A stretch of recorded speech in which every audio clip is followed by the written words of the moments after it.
আজ রান্না না, আজ হোমমেড হেয়ার অয়েল বানিয়ে আপনাদের সামনে দেখাবো।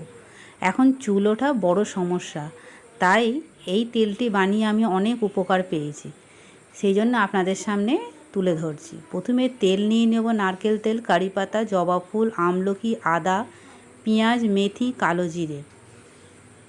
এরপর একে একে সবকটি উপকরণ আমি মিক্সার জারে দিয়ে দেবো।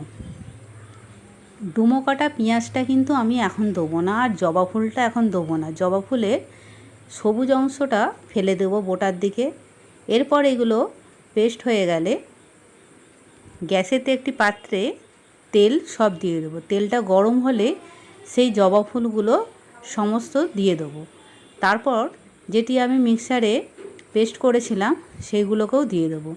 এগুলো বেশ ভালো করে ফুটতে থাকলে 5 মিনিট ফোটাতে হবে, গ্যাসের ফ্লেম কম করে। ফোটানো হয়ে গেলে, ঠান্ডা হয়ে গেলে এটিকে আমি ছেঁকে নেবো একটি বাটিতে। ছাঁকা হয়ে গেলে সেই বাটির তেলটি আবার আমি গ্যাসে চাপাবো।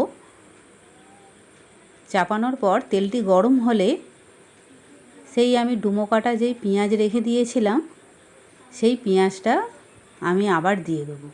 এই পেঁয়াজটি আর তেল একসঙ্গে বেশ 5 মিনিট ফোটালে তাকে ঠান্ডা হয়ে গেলে আমি কাঁচের জারে রেখে দেবো। এটিকে 1 সপ্তাহ নাগাদ রৌদ্রতে দিলে ভালো হয়। এটিকে মাথায় লাগাবেন, লাগানো 3-4 ঘন্টা পর শ্যাম্পু করে নেবেন, দেখবেন চুল ওঠা বন্ধ হবে এবং নতুন চুলও গজাবে।